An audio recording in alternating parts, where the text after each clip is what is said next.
जय हिंद दोस्तों। कल से जो है लड़कों का जो है एयरफोर्स फेज़ 2 शुरू हो गए थे 18 तारीख से, यानी कि इसके पहले जो है लड़कियों का हो रहा था 16 और 17 को, और मेरा भी कल ही था 18 को 3AC में कानपुर में।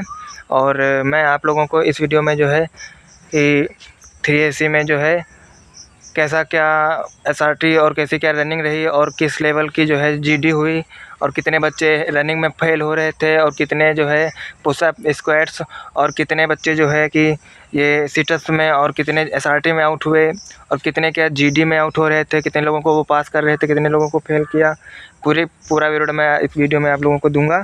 और जो है कि घबराना बिल्कुल नहीं है। कल बिल्कुल बहुत ही यूँ कहें कि बिल्कुल ये मानो कि सिलेक्शन वहाँ पर जो है सभी बच्चों को ज़बरदस्ती ही पास किया जा रहा है।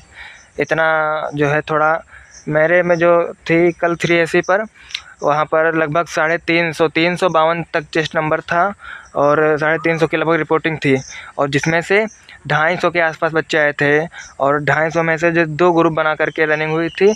और रनिंग में ये मानो कि वहाँ पर 3AC में कोई भी नहीं आउट हो रहा है। लगभग 250 में मुश्किल के 3 से 4 बच्चे ही हम आउट हुए थे, नहीं तो उतने भी नहीं आउट हुए होंगे। हमें लगता है 1 ही 2 आउट हुए होंगे, क्योंकि मेरे ग्रुप में जो मेरा सेकंड ग्रुप था रनिंग का, तो मेरे में 118 बच्चे पास थे, तो लगभग इतने ही दौड़ा ही गए थे। और 118 या 20 उसमें से मेरे में लगभग पूरे ही पास थे रनिंग। और इसके बाद जो है स्क्वाट्स और ये सिटअप्स के लिए जो है कि ले गए, और स्क्वाट्स वगैरह वो पहले जो है आपको, और रनिंग में जो है आप बिल्कुल घबराएं नहीं। वहाँ पर जो है रनिंग में जो है आपको पहले ही वो बोल देते हैं वहाँ पर सर कि जो है आप लोग को जो है धक्का मुक्का नहीं करना है। 5 सेकेंड में आप लोगों को एक्स्ट्रा दूंगा यहाँ से निकलने के लिए, पीछे वाले लड़के हैं, और आराम से निकलिए और आराम से आपको जो है यहाँ पर रनिंग क्वालिफाई करना है, ना कि यहाँ पर रैंक 1 रैंक 2 लाने हैं आपको। बस 7 मिनट में आप सभी पास हो जाओगे तो सभी पास हो जाओगे। यदि बस आपको 7 मिनट में रनिंग को क्वालिफाई करना है। तो मेरे जो ग्रुप में कोई भी लड़का रनिंग में तो फेल नहीं हुआ था।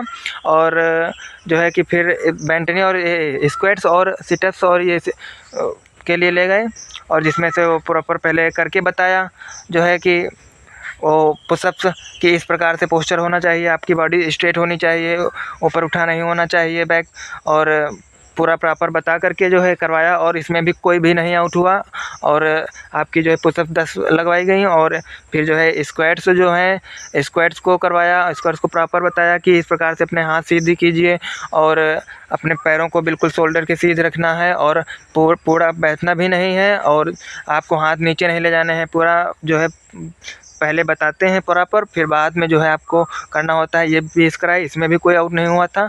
और जो है ये आपके बचे ये सिटअप्स में भी कोई बंदा आउट नहीं हुआ था। और ये सब हो जाने के बाद जो है इसके बाद हमारा लोगों का जो है SRT हुआ। SRT में जो है सभी लोगों को जो SRT एग्ज़ाम कंडक्ट कराया गया। तो SRT में जो है ये कहूँगा कि बहुत कठिन है, लेकिन मॉडरेट थी SRT। और SRT में भी मैं ये बताऊँ कि SRT में भी कोई बच्चा मुश्किल से ये मान लो कि 200-250 में से रनिंग में 2-3 बच्चे भी आउट हुए थे, और बाकी SRT में लगभग 20 से 25 बच्चे ही केवल SRT में आउट किए गए थे। लगभग इतने ही, बहुत ज़्यादा नहीं आउट किए गए थे। और SRT मॉडरेट थी लगभग। जैसे SRT में ऐसे क्वेश्चन पूछे जा रहे थे कि एक लड़की है, उसके पिताजी कूड़ा कचरा जला रहे हैं, और जो है कि आप क्या करेंगे, तो उसको जो जलाने का यही साधन होता है, यही उपाय है इसको ख़त्म करने का। और कि इससे मतलब कि जो है फैक्ट्रियों से ज़्यादा धुआं के अपेक्षा ये कम प्रदूषण करता है। तो जो इसमें तो मैंने तो यही लगा दिया था कि जो इसको ख़त्म करने का यही एक उपाय है, जलाना ही एक। और बाकी इस प्रकार से क्वेश्चन जैसे कि आप ट्रेन में सफ़र कर रहे हो और कोई इंसान जो किसी व्यक्ति का जो है पर्स निकाल रहा है, चोरी कर रहा है, तो आप क्या करेंगे इसमें? उसको तुरंत पकड़ेंगे या चुपचाप देखते रहेंगे या इग्नोर कर देंगे, या जो है कि तुम कोई प्रतिक्रिया नहीं करोगे? तो इसमें भी उसको तुरंत पकड़ना बताना है। तो इसी प्रकार के क्वेश्चन थे कि और कि आप जो है आपके भाई की छोटे भाई का एग्ज़ाम लगा हुआ है अगले दिन, और पिछले जो है रात आपको शादी में किसी फंक्शन में जाना है, तो आप क्या करेंगे ऐसे में? इसी प्रकार के क्वेश्चन थे। और कि कोई खिलाड़ी है किसी खेल में खेल रहा है, उसका जो है चोट लग गया और उसकी वजह से जो है खेल में जो बाधा हो रही है, तो क्या मतलब कि उसको करना होगा कि उपचार करके और अपना खेल करता रहे और या बंद कर दे, बिल्कुल इग्नोर कर दे। तो इसी प्रकार से मतलब कि जो है आपको पॉजिटिव ही आंसर चुनना है, ज़्यादा नेगेटिव मिल जाए उसमें से कि सारे के सारे नेगेटिव हों, तो उसमें से जो है कम नेगेटिव वाला आपको आंसर चुनना है। लगभग अप्रॉक्सीमेटली जो है आपको पॉजिटिव आंसर सभी थे और कुछ क्वेश्चन ऐसे थे कि बहुत नेगेटिव थे, सभी में नेगेटिव लग रहा था, तो सबसे कम नेगेटिव वाला जो है उसको चुनना होता है। और ज़्यादा इसमें घबराएं नहीं बिल्कुल और परेशान नहीं होना है। और एसआरटी में जो है लगभग 20-25 ही आउट हुए थे, बहुत ज़्यादा बच्चे नहीं आउट हुए थे जिस हिसाब से एसआरटी थी। और इसके बाद जो है हम लोगों का जो है एसआरटी कराने के बाद कुछ समय बाद जो है रिज़ल्ट बता दिया गया और फिर जो है डॉक्यूमेंट्स वगैरह जो है कि फ़िलअप वगैरह करवाया और कुछ जो है अपना भरवाया गया। और फिर जीडी के लिए जो है ग्रुप डिवाइड किए गए, जो है 17-18 के सभी लोगों का जो है वहाँ पर।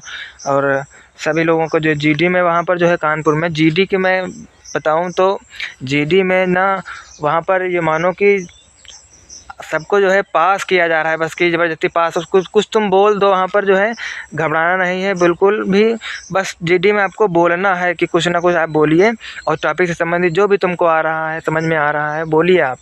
ये है कि मेरे 17-18 के ग्रुप बना रहे थे और मेरा टेस्ट नंबर 300 था, तो लगभग मेरा सबसे लास्ट में ही हुआ था। मेरे बाद एक लोगों का एक ही ग्रुप गया था और मेरे में जो है टॉपिक कल जो थे ये मेरे में तो ये था डिजिटल डिपेंडेंसी ऑन यूथ, और कल जो टॉपिक थे ये वो इम्पोर्टेंस ऑफ वोटिंग का था और साइबर सिक्योरिटी वाला भी हुआ था। और मेरा तो यही डिजिटल डिपेंडेंसी ऑन यूथ। और जो है इस टॉपिक पर जो है पहले तो मुझे समझ में ही नहीं आया तो मेरा टॉपिक क्या है, मैं सुन नहीं पाया था। जो है कि फिर जो बाद में जो है जब डिस्कशन शुरू हुआ तो मुझे टॉपिक मिल गया और धीरे धीरे मैं भी जो है किस प्रकार से पार्टिसिपेट किया, जो है कि मैंने भी बहुत ज़्यादा पार्टिसिपेट नहीं किया। मेरे ग्रुप में जो थे बहुत ज़्यादा कोई बोल नहीं पा रहा था और मैंने भी 2-3 बार बस पार्टिसिपेट किया था और अच्छे से इंट्रोडक्शन दे दिया था। और जो है कि मेरे में जो है कुछ बंदे तो ऐसे थे कि अपना इंट्रोडक्शन देने में भी हिचकिचा रहे थे और इंट्रोडक्शन में रुक जा रहे थे बोलते बोलते और थोड़ा फिर बोलते थे। और टॉपिक सर जो थे वो सर आराम से बिल्कुल फ्रेंडली सर, बहुत अच्छे सर थे वो जो जीडी हमारी करा रहे थे। वो आपसे कह रहे थे कि 1 से 1.5 मिनट में अपना जो है इंट्रोडक्शन देना है, उसमें से अपना नाम, क्वालिफ़िकेशन, हॉबीज़ और जो है कि क्यों जॉइन करना चाहते हो इंडियन एयरफोर्स को ये बतानी है और अपना जो है कि और टॉपिक के विषय में बोलना है। 1 से 1.5 मिनट में आपको जो बोल देना है। तो कुछ बच्चे थे कि अपना इंट्रोडक्शन में ही गड़बड़ा जा रहे थे और फिर टॉपिक में अपना जो है रफ में लिखा था और रफ से हल्का देख करके भी बोल दे रहे थे। और मतलब कि जो है फिर जब सभी का एक एक करके सभी का हो गया इंट्रोडक्शन, सेल्फ इंट्रोडक्शन होने के बाद फिर सर ने बोला कि अब जो है आपका जो जीडी वो स्टार्ट होगा और जीडी में जो है सभी को पार्टिसिपेट करना है, अपना स्थान बनाना है। और सभी लोग जो है जीडी को इनिशिएट पार्टिसिपेट करने लगे। और मेरे में कोई भी बंदा बहुत ज़्यादा ज़ोर से बोल रहा था और ना ही कोई बहुत ज़्यादा बोल रहा था। कोई बीच में बस 2-3 लड़के थे और बस वही लोग थोड़ा बोल रहे थे, वो भी बहुत बेटर नहीं कि बहुत बेटर हो। और जो है कि कुछ तो ऐसा हुआ कि बीच में सर ने जो है 2-3 लड़कों को जो था 3 से 4 लड़कों को 4 लड़के थे उनसे जो है बाद में बोला भी कि आप जो है कुछ हिंदी में बोलना चाहेंगे। तो उन लोगों को हिंदी में भी अवसर दिया और वो जो लोग तो हिंदी में बोले और हिचकिचा रहे थे हिंदी में भी बोलने में, तो हिंदी में भी वो बोले। और बताऊँ तो मैं वो सभी लोग पास थे मेरे ग्रुप में, कोई भी फेल नहीं हुआ था। और हिंदी वाले भी पास और इंग्लिश में भी जो बोल रहे थे वो भी पास। वो तुमसे जब अब मान लो कि ज़बरदस्ती बस बुलवा रहे थे कि तुम कुछ बोलो आप। और बहुत ही सर अच्छे थे, फ्रेंडली, बिल्कुल डरने वाली बात नहीं है जीडी में। और आप यदि 1 से 2 बार भी अच्छे से पार्टिसिपेट कर रहे हो अच्छे से, तो आपका जो है जीडी आराम से क्वालिफाई हो जाएगा और बिल्कुल डरने की बात नहीं है इसमें। जो है यही हुआ था। और फिर इसके बाद आपका जो है वो रिज़ल्ट दे दिया गया, हम लोगों का बता दिया गया कि कितने फेल कितने पास। हमारे में ये मानो कि जीडी में पूरे सभी टोटल बच्चों में से 15-17 के आसपास लगभग 15 ही बच्चे, मुश्किल से 15 बच्चे फेल हुए थे। और SRT 20-25 और 15 के आसपास वो लगभग मान लो कि 200 प्लस बच्चे टोटली पास हुए थे मेडिकल के लिए जो है। और पूरे जो है कि मेडिकल हम लोगों का जो है अब बरेली लगा हुआ है, बरेली जाना होगा, वहाँ पर होगा। और किसी को 24-25 इस प्रकार डेट मिली हुई है। और फिर जो है कि हम लोगों को लगभग 9:30 बजे के आसपास, 9-9:30 बज गया था, 9:20-25 हो गया था तब छोड़ दिया था। और यही हुआ था। बिल्कुल डरना नहीं जिन भाई लोगों का अब आगे 3AC में होगा, डरना बिल्कुल नहीं है। और रनिंग का बिल्कुल प्रॉपर आराम से सभी बच्चे रनिंग पास कर रहे हैं। रनिंग का ट्रैक भी वहाँ पर लगभग आपको महसूस नहीं होगा कि 1600 है। आप एक बार दौड़ना प्रारंभ करोगे, पूरा ही रनिंग आराम से क्वालिफाई कर दोगे। मैं अपने बताऊँ तो मेरा जो ग्राउंड है 1700 मीटर का है, और मैं अपने ग्राउंड पर जो है 8:40 पर मार कर गया था। इसके पहले 9 और 9:20 और 9:40 3 बार मैंने समय देखा था, इस प्रकार आया था। और फिर तीसरी बार 8:40 आया था। और वहाँ पर जो मैंने लगभग 6:40-45 पर मेरी रनिंग कंप्लीट हो गई थी। मुझे भी डर लग रहा था कि रनिंग कैसे कंप्लीट होगी। मैं इसके पहले हालांकि मैं दे चुका हूँ, सब कुछ कर चुका हूँ, इस बार थोड़ा तैयारी में कम कर पाया था, जो है कि कुछ रीज़न थे। फिर भी सब कुछ जो है कि परफेक्ट हो गया। बिल्कुल आसान हो रहा है, डरने की कोई बात नहीं है। आराम से जाइए और करिए और कमेंट कीजिए। जो चीज़ आपको लगे कि ये पूछने वाली है, मुझसे जानकारी लेने वाली यदि होगी मुझे पता, तो मैं आप लोगों को अवश्य बताऊंगा। यदि कुछ गलती हुई हो मुझसे बताने में तो मुझे क्षमा करना और सब्सक्राइब कर देना। जय हिंद।